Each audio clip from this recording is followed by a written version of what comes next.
Speaker పదవినైనా వదులుకుంటా Narsipatnam డిపోలో ఉన్న RTC స్థలాన్ని ప్రైవేటు వ్యక్తులకు లీజుకిస్తే అంగీకరించే ప్రసక్తే లేదు. పెద్ద ఎత్తున మట్టిని తరలిస్తుంటే ఆర్టీసీ సెక్యూరిటీ ఏం చేస్తున్నారు?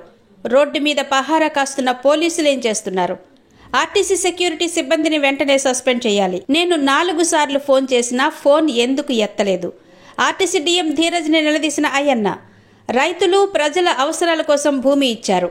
వ్యాపార అవసరాల కోసం ఆర్టీసీ స్థలాన్ని ప్రైవేటు వ్యక్తులకు మల్టీ కాంప్లెక్స్ నిర్మాణానికి లీజుకి ఎలా ఇస్తారు? నేను వద్దంటున్నా ఎందుకు లీజుదారులకు అధికారులు సహకరిస్తున్నారు? ముఖ్యమంత్రి చంద్రబాబుతో మాట్లాడతా, అవసరమైతే అసెంబ్లీలో చర్చకు పెడతా. అందరికీ నమస్కారం అండి. మనకు ఉన్న స్థలం నర్సీపట్నం ఆర్టీసీ డిపో స్థలం, depot come bus stand.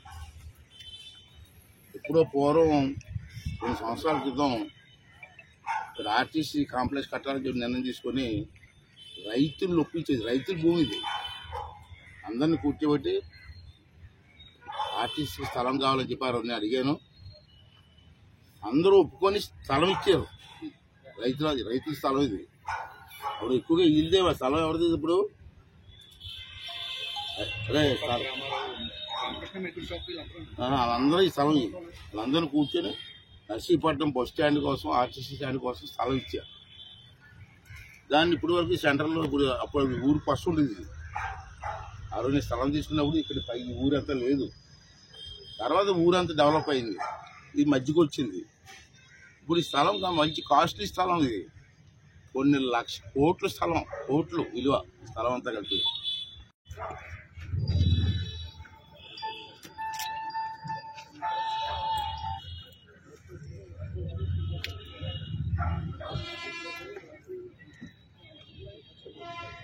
DM RTC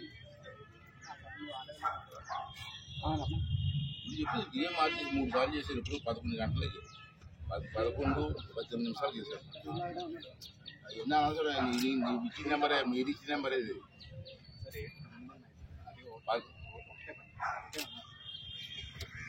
మూడు సార్లు చేశాను ఫోను. సరే వదిలే, అది వదిలే. అప్పుడు డ్యూటీ అయితే నువ్వు ఏం చేసుకుంటావు? అరే వాట్ యాక్షన్ యూ టేకెన్?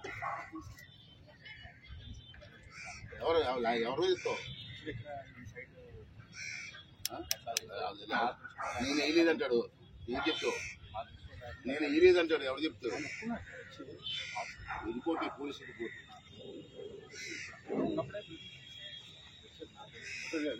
ఇప్పుడు వితౌట్ ఎనీ పని వాళ్ళు వేసారని డిఎం గారు చెప్తారు. ఆడే వచ్చేసి మాట్లాడారు, నేనే వేసేది చెప్తున్నాడు. కాబట్టి ఎందుకు కేసు పెట్టకూడదు? గవర్నమెంట్ ప్రాపర్టీయా లేదా సొంత ప్రాపర్టీయా? నీ సొంత ప్రాపర్టీ అయితే ఓకే, నీ ఇష్టం చేసుకో.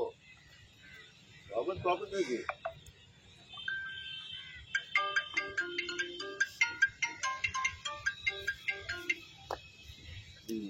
గవర్నమెంట్ రిపోర్ట్ ఇస్తాను నీ మీద. మీటింగ్ కనీసం బాధ్యత ఉంటుంది. సెక్యూరిటీ సబ్జెక్ట్ నువ్వు సస్పెండ్ అవుతావు.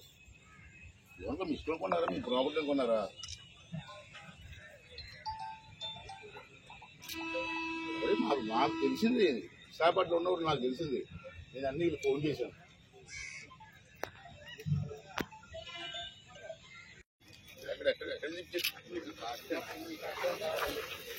అబద్ధాలు ఆడుకో. నేను వద్దు, ఎన్ని నాకు రాకుండా అడగలేదు.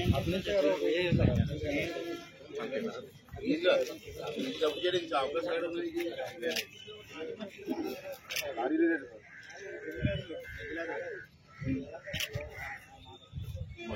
ఒక్కొక్కటి లాక్కెళ్ళిపోయినప్పుడు అడుగుతారు. అది కూడా నెల ఆడుకుంటారు. పట్టుకోండి, అదేం పట్టుకోండి. అది ఎవరో చెప్పిపోతుంది, మనం పట్టుకోండి. తప్పు కదండి. పెద్దల సంబంధాలు పెద్దల సంబంధం లేదండి. అన్నిటికీ అయినపోతే పెరిగి రాదు. అక్కడ పెరిగి వచ్చారు. ఇప్పుడు పనులన్నీ మానుకొని అర్థం కాదండి. నేను కూడా యాక్షన్ తీసుకుని అర్థం ఇష్టం. అయినపోతే ప్రాపర్టీ లేదు, మీ పెద్దల ప్రాపర్టీ ఇది. మీరు ఎవరు మాట్లాడరు. సార్ నేను గొడవ పెట్టి ఇంటికి వచ్చాను సార్. ఇంటికి వస్తే అప్పుడు అందరూ బయట ఇంకా ప్రజలాస్తి ఇది. ప్రజలాస్తి ప్రజలు కాపాడుకోరు కదా. ఊళ్ళో ఉన్న వాళ్ళు మీకు ఎవరికి తెలియదు. నాకు విశాఖపట్నంలో నాకు తెలిసింది అదేసిందే. ఊళ్ళు బాధ్యత లేదు తెలిసింది కదా. విశాఖపట్నం నాకు తెలిసినప్పుడు మీకు నడిచిపోతే తెలియదు. మీకు ఆస్తి కాపాడుకోండి, నీ కాపాడుకోండి. ప్రజలాస్తి ఇది.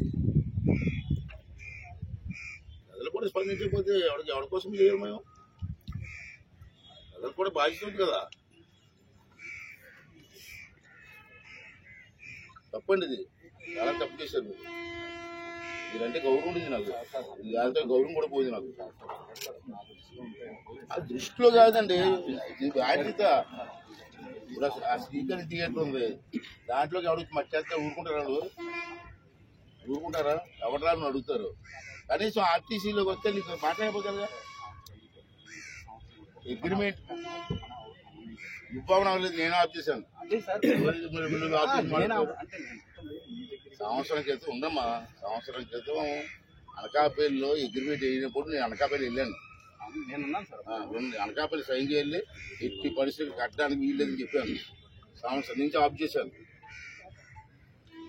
మా ప్రభుత్వం వచ్చింది, ఏదో నిర్ణయం మేము తీసుకుంటాం. ప్రభుత్వం నిర్ణయం తీసుకుంటాం కట్టాలా వద్దన్నది. నేనైతే లోకల్ ఎమ్మెల్యే కానీ కట్టడానికి వీల్లేదు. ఇది కట్టడానికి వీలు ప్రజలది. ఇది ఊరు పెరుగుతుంది, రేపు పెద్ద ఊరు అవుతుంది. 5 సంవత్సరాలు పెద్ద ఊరు అవుతా. అప్పుడు ఆర్టీసీ సెక్షన్ ఎక్కడ కడతారు?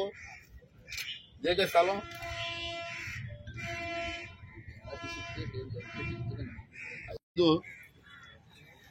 ప్లాన్ చేయండి. ఎంతో అటుపక్క ప్లాట్ఫామ్ లాగా ఇటుపక్క కట్టండి. దానికి ఎంతో చెప్పండి, కాదు డబ్బులు తెప్పిస్తాను. అది కట్టడం మనిషి ఎవడెవడు తగులుతున్నాడు మాకు తెలియదండి. రాత్రి వచ్చేసారండి 20 లారీలు వస్తుంటే తెలియదండి. సెంటర్ ఇంత పెద్ద సెంటర్, తెల్లవారు రోడ్డు మీద జనం తిరుగుతూ ఉంటారు. అక్కడ సినిమాలు ఉంది, ఇవన్నీ ఉన్నాయి, తెలియదండి. మీరు బుకాయించడానికైనా అబద్ధపడడానికన్నా రీజన్ ఉండాలండి. 6 గంటలు జనం వేసి ఉంటారు రోడ్డు మీద. ఎందుకంటే ముందు ఆడ మీద కేసు పెట్టండి. యాజ్ ఏ డిపో మేనేజర్ గా దట్ ఈస్ యువర్ డ్యూటీ. మీరు పోలీసు కేసు పెట్టండి. ఈ లోపల ఫోటో సీసీ కెమెరాలు వెరిఫై చేసి ఆ లారీల ఫోటోలు ప్రింట్అవుట్ తీయండి. అవన్నీ పోలీసులకు ఇవ్వండి. విత్ ఇన్ 24 hours లో యాక్షన్ కావాలి నాకు. నేను ఊరుకోను. మీ మీద కంప్లైంట్ ఇస్తాను.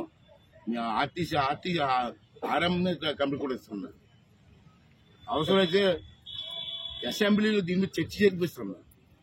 ఎవడాసి చెప్తారండి? ప్రజలాసి చెప్పేస్తారు. మీరు 80% జరగడానికి వీల్లేదు.